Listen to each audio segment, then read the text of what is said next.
మొత్తం బడ్జెట్లో 3,21,257 కోట్ల రూపాయలు 10 సంవత్సరాలు ఖర్చు పెట్టకపోతే ఆ ఖర్చు పెట్టినటువంటి నిధులంతా కూడా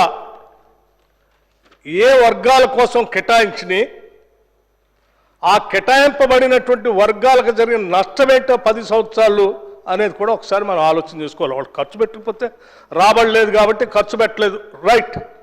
ఆ ఖర్చు పెట్టినటువంటి టార్గెట్ గ్రూప్స్ ఎవరు అనేది కూడా మనం ఆలోచన చేసుకోవాలి ఒక దశాబ్ద కాలం తర్వాత. అలా చూసుకుంటే అధ్యక్ష, నాకు తెలిసి టోటల్గా ఈ రాష్ట్రంలో వెల్ఫేర్ మీద పెట్టినటువంటి నిధులు ఏదైతే ఉన్నాయో ఆ నిధులనే పెద్ద ఎత్తున ఖర్చు పెట్టలేదు అధ్యక్ష. ఉదాహరణకి BC, SC, ST, women and child and minority దీనికి సంబంధించి దాదాపు చెప్తాను, హరీష్ రావు గారు అన్నీ చెప్తాను, అవి కూడా చెప్తాను, తప్పనిసరిగా చెప్తానండి. తొందరగా పడతారు, ఇప్పుడే కదా మొదలుపెట్టింది. 70,474 కోట్లు అధ్యక్ష, నాట్ 1 రూపీ అధ్యక్ష. వీళ్ళు ఈ ప్రభుత్వ అధికారంలోకి వచ్చిన తర్వాత ఎస్సీ ఎస్టీ సబ్ ప్లాన్ అనేటువంటి పేరు చెప్పి రాబోయే సంవత్సరాలు 5 సంవత్సరాలు 10 సంవత్సరాలు 50,000 కోట్ల రూపాయలు దానికోసం కేటాయించి ఖర్చు పెడతామని చెప్పినటువంటి మాట నాకు ఇంకా ఇప్పటికి కూడా గుర్తే అధ్యక్ష. కానీ 70,000 కోట్ల రూపాయల అధ్యక్ష పెట్టకుండా, కేటాయించిన నిధులు ఖర్చు పెట్టకుండా వదిలేసినటువంటి లెక్కలు అధ్యక్ష. అంటే మనం బడ్జెట్, నేను ఎందుకు చెప్తున్నా అంటే బడ్జెట్ మనం పెట్టుకొని ఆ బడ్జెట్లో ప్రపోజ్ చేసినటువంటి సెక్షన్స్కి ఆ డబ్బులు ఖర్చు పెట్టకపోతే అంతిమంగా ఎవరు నష్టపోతారు అధ్యక్ష? ఎవరికైతే కేటాయించామో వాళ్ళకి ఆ నిధులు రాకపోతే వాళ్ళు నష్టపోతారు. మననే అధ్యక్ష ఈ రాష్ట్రంలో socio economic political education caste survey కూడా చేపించాము అధ్యక్ష మేము. సార్ దాని లెక్కలు కూడా వస్తాను నేను. ఈ రాష్ట్ర జనాభా పెద్ద ఎత్తున దాదాపు 80-86% ఈ వర్గాలే ఉన్నారు అధ్యక్ష. వాళ్ళ నిధులనే కోత కోసారు, 10 సంవత్సరాలు ఖర్చు పెట్టుకుని వదిలేశారు. అందుకే ఈసారి అలా కాకుండా ఉండాలని సంవత్సర కాలంలో మాకు వచ్చినటువంటి అనుభవాన్ని దృష్టిలో పెట్టుకొని బడ్జెట్ అంచనాలు పెంచకుండా కరెక్ట్గా మాకు రాబడి ఎంత వస్తుందో అంతకే మేము ప్రపోజ్ చేస్తాం. ఒక కేవలం 4-5% అటు ఇటుగా ఉంటే దాన్ని కూడా ఏదో రకంగా పోగేసుకొని, నిధులు పోగేసుకొని దాన్ని కూడా కేటాయించిన నిధులు సంపూర్ణ ఖర్చు పెడతామనేటువంటి ఉద్దేశంతోనే మేము లాజికల్గా ఆలోచన చేసి అడ్డగోలుగా ఈ బడ్జెట్ని పెంచకుండా వాస్తవ రూపేణ ఈ బడ్జెట్ని వచ్చే ఆదాయానికి, ఖర్చు పెట్టాల్సిన దానికి, టార్గెట్ గ్రూప్స్కి ఏమేం కావాలో సంపూర్ణంగా పెట్టి ఈ బడ్జెట్ ప్రవేశపెట్టాము అధ్యక్ష. నేను దానికోసం ఈ ఉపోద్ఘాతం చెప్తా ఉన్నాను అధ్యక్ష. అధ్యక్ష,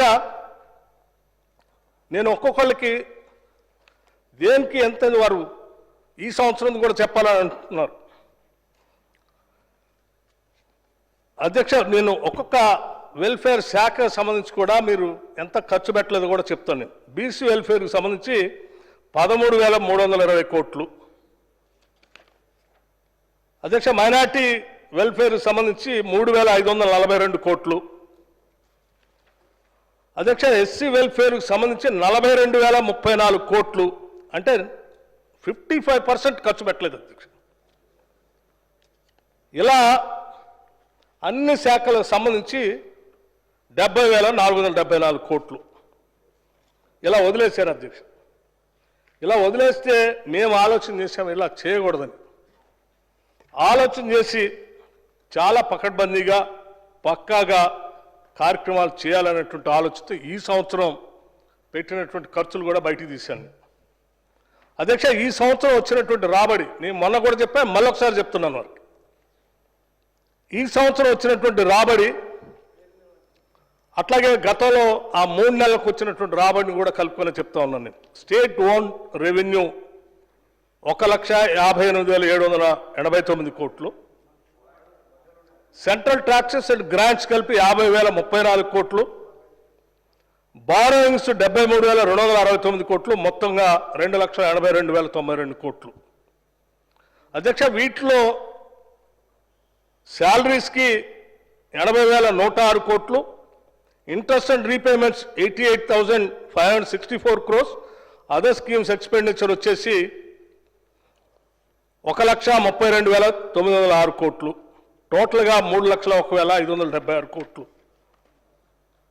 వీటిల్లో మేము శాఖ వారిగా కూడా ఇచ్చాను అధ్యక్ష. నేను లెక్కలు ఎక్కడ కన్ఫ్యూజ్ లేకుండా ఉండటం కోసం శాలరీసు, ఇంట్రెస్ట్ రీపేమెంట్, 6 గ్యారంటీస్ మొత్తాన్ని కలిపి ఎంత కేటాయించింది చెప్పాను నేను, రుణమాఫీ కోసం ఎంత కేటాయించింది చెప్పాను, ఇన్సూరెన్స్ టు ఫార్మర్స్కి ఎంత కేటాయించింది చెప్పాను, పవర్ సబ్సిడీ కోసం ఎంత కేటాయించింది చెప్పాను, రైస్ సబ్సిడీ కోసం ఎంత కేటాయించింది చెప్పాను, స్కాలర్షిప్ డైట్ కోసం ఎంత పెట్టింది చెప్పాను, ఆర్టీసీ వాళ్ళ కోసం ఎంత పెట్టింది చెప్పాను. ఇట్లా మొత్తంగా 3,01,576 కోట్లకు సంబంధించి విడమర్చి పేజ్ వైజ్గా శాఖ వారిగా ఇచ్చాను అధ్యక్ష.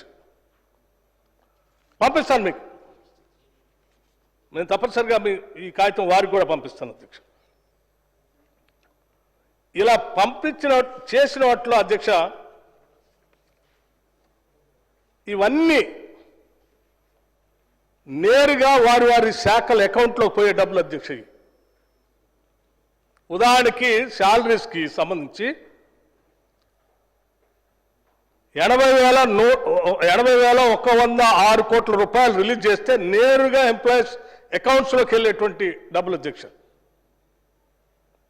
ఇంట్రెస్ట్ రీపేమెంట్స్ ఆర్బీఐ నుంచి నేరుగా ఎవరికైతే డబ్బులు కట్టాలో వాళ్ళకి 88,564 కోట్లు వాళ్ళ అకౌంట్లోకి పోతాయి అధ్యక్ష.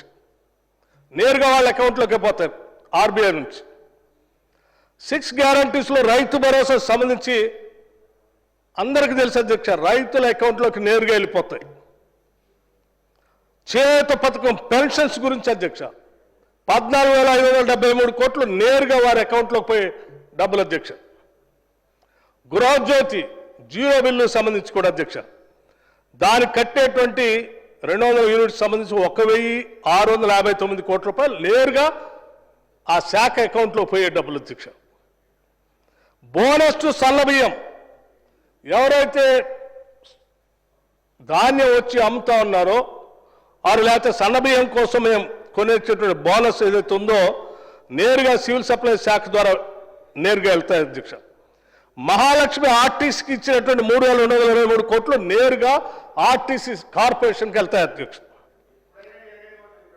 చెప్తా ఉన్నాను సార్, మీకు తెలియాలి కదా, కొన్ని అపోహలు ఉన్నాయి కదా, అందుకోసం తెలియాలి కాబట్టి చెప్తా ఉన్నాను అధ్యక్ష. వినాలి, మీరు మీలాంటి వాళ్ళే వినాలి అధ్యక్ష. రాజీవ్ ఆరోగ్యశ్రీకి సంబంధించి 1,205 కోట్ల రూపాయలు నేరుగా హాస్పిటల్ బిల్లులకు వాళ్ళ అకౌంట్స్లోకి వెళ్తాయి అధ్యక్ష. ఎల్పిజి సిలిండర్ గురించి మహాలక్ష్మి స్కీమ్ అధ్యక్ష నేరుగా బెనిఫిషరీ అకౌంట్స్లోకి వెళ్ళేది 500 రూపాయలు వేసేది అధ్యక్ష.